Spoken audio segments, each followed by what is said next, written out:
he's an entertainer too. He's very polished, and rehearsed. But so what? It's effective, and, right? Yeah, he's somebody to see if you haven't. And he, like I said, he doesn't. When you see this Rolling Stone list of 50 best guitarists, like maybe he's in it, Right. or maybe like 48 or 50, sort of as an afterthought. But I don't know. He deserves a little bit more recognition.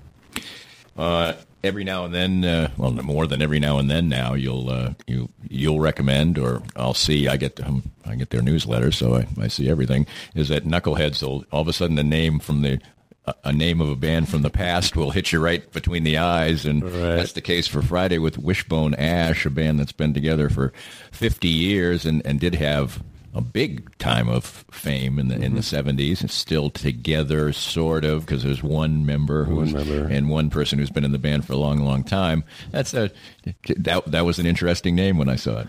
Yeah, I hadn't thought of them until they announced that show, last year, because I had no reason to wonder whether they were touring, I guess. I was never a huge fan. Right. I knew some of their stuff that was on, classic rock radio.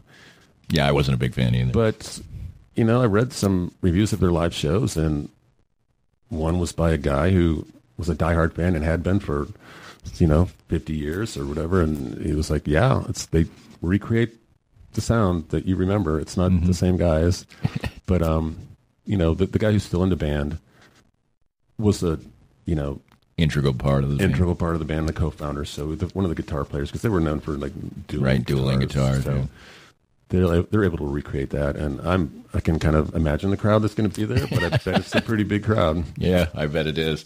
One thing that I noticed when I look in, I'm one of those people who actually gets the physical to Kansas City Star still, and I sort of dive into the sports section, but I browse the rest of the paper to make sure and I always look at the birthdays. And one thing you see musically is that you'll see somebody from way back in the day, and then their birthday is like they're 70 or 69 or something, and you're like, how can that be? Are they lying?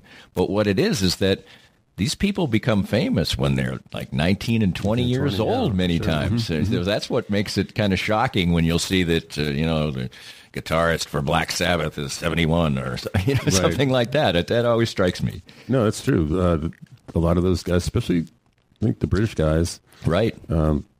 They graduated. A lot of them went to school, went to art school, and they were, I guess, a little more prepared to hit the ground running, and they became bigger over there initially because it's a smaller country. And but a lot of those guys, I'm with you. I think, wow, he's only 12 years older than me.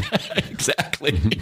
Right. Like, Peter Noon still goes around and tours as Herman's Hermits, and he was like 14 years old when he became famous, right. So that's, that. Well, I mean, the Beatles, George was 17. Right. So, yeah. That's interesting. Anything else coming up that you are thinking about? Well, we were talking about this earlier. There's a band coming to the Record Bar a week from Friday or Saturday, called Darling Side. And they're 4 guys who got together at school, and they one of them is from here. They let me see. His name's Ion, Auyon. He grew up in Kansas City, but did a lot of musical things growing up. Was in youth symphonies, and he plays the violin in this band. It's kind of an indie folk band with harmonies. I would maybe compare them to Fleet Foxes, a band like that. Really melodic stuff, acoustic instruments.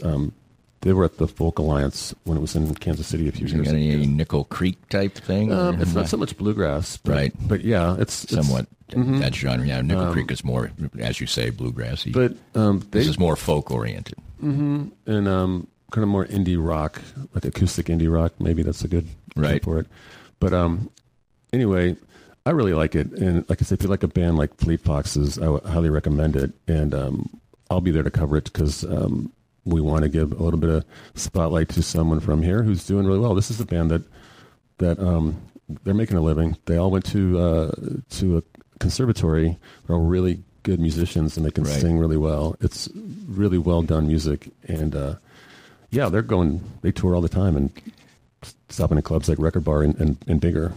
There's a few bands that are quite famous now who started out, being guys who went to school together. And I'm gonna have to, of course, now a couple of them are escaping my mind, but that always seems to be, they seem so. It'll be a band, and maybe one of their names will pop into my head here finally. War on drugs type of bands, but there seems to be a real seriousness about what they do if they went to conservatory together, even if they become famous in popular music. I enjoy bands like that because there seems to be like this attention to detail that's like incredible. Their songs tend to be maybe a little more sophisticated or complicated. There's a band called Lake Street Dive. Same situation too. I think it's 2 men and 2 women. They attended the same conservatory. It might have been Berkeley in Boston. And Vampire Weekend's like that. That's one that pops into my head. Okay. But yeah, they decided that they wanted to try writing their own stuff that wasn't going to be jazz or classical, and they found this sort of common place among them, and it's really good. Yeah, it's really good. Kind of the same kind of music. It's not, if you're in it for like blazing guitars and thunderous drums, that's not what you're going to get. You might not even get any heavy percussion, but I like it, and they're really good. They're coming here. I think they're opening for the Avett Brothers out at that'd be a good show. Bonner Springs, this summer. It'd be an excellent show. So Darlingside, you're talking about, when are they at the Record Bar? It's at the Record Bar. It's not this weekend. It's the next. It's either Friday or Saturday, but I will highlight it next week in our shows in Kansas City.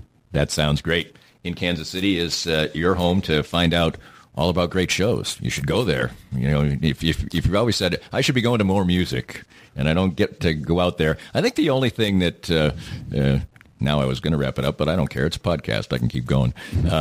The only thing that I think is a little off-putting maybe for people who are a little bit older is the time that the shows tend to start. And do you think that's the case? And why do you think that has It's not developed? Just older people. It's working people.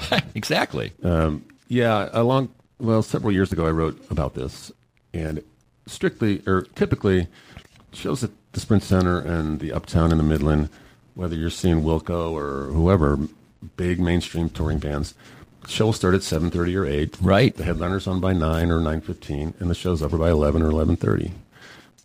That's the way I think it should be for most shows, but clubs are a different environment. Some of them, they want people in the bar all night. Right. That's kind of it. So, and I wrote this piece because there was a band that played, White Flag is the name. They're a really good sort of punk band. All women, I think. Right. And, so they played at the Record Bar one night, and there were people from Lawrence I knew who wanted to see them, but were like, they didn't go on until like almost midnight. And right. So then you're there till 1:30, and I remember the first example I read, and this was a long time ago, so I was a much younger man at that time. I saw Marshall Crenshaw in Lawrence, and a lot of people had driven like from Kansas City to see him, and it was sort of just past his fame, but he was still well known. And he didn't go on till, and they said the show was listed as, 9. And I think he went on like at 11:15, and I'm sitting there going, my God, because you got there. So let's face it, you've been drinking now for 2 hours before the show's even started. And you're like, I don't think I saw the end of the show, if I remember correctly. That was 20 years ago. But, that phenomenon I've never quite understood. I guess the way you explain it does make sense, because people will show up a little bit early and then they'll stay to closing time. But some of the venue owners explained to me, well, I don't know why it's different from any other band that's playing the Uptown, but like sometimes the bands need more time to set up. They're coming from a long way away, and maybe they had jobs. These are bigger just touring bands, touring bands, yeah. And that's the way for local bands. A lot of them like, I can't be there to set up by 7:30. There's no way. So I can see pushing those shows back a little. But I know there was a show I was considering going to on Saturday, but the band I wanted to see didn't go on until after midnight. And there's no way I'm going to do it. Right. I'll catch them some other time. Yeah, I think they must know what they're doing, I guess. If they really thought it would be better if they started earlier, they probably would. Yeah, some bars do what they call matinee shows that start at 7, but so not really matinees, but but that's better. Shows, right? And then do a show after that. But part of the feedback I got was there were local bands saying, I would love to start earlier, but frankly, I don't get out of work till 6, so right. I got to run home and change and then get my stuff, and it's right. impossible for us to go on before 9. And the bar owners are saying, "Hey, we got to pay the bills," and if we had everybody out of here by 11, we're open for another 2.5 hours, and right. What are we doing? Absolutely. Well, lots of things to cover, as usual, with Tim Finn from In Kansas City Magazine. Of course, hear him on The Bridge every Thursday, 90.9, with John Hart at 4 o'clock. Always fun talking music with Timothy Finn. We hope you enjoyed the latest Danny Klingscale Reasonably Irreverent podcast. Come back soon for something fresh and new. This podcast was made possible by our great sponsors like Sumner One is the company to make your office maximize efficiency. Welcome to the one place where everything works. Sumner One.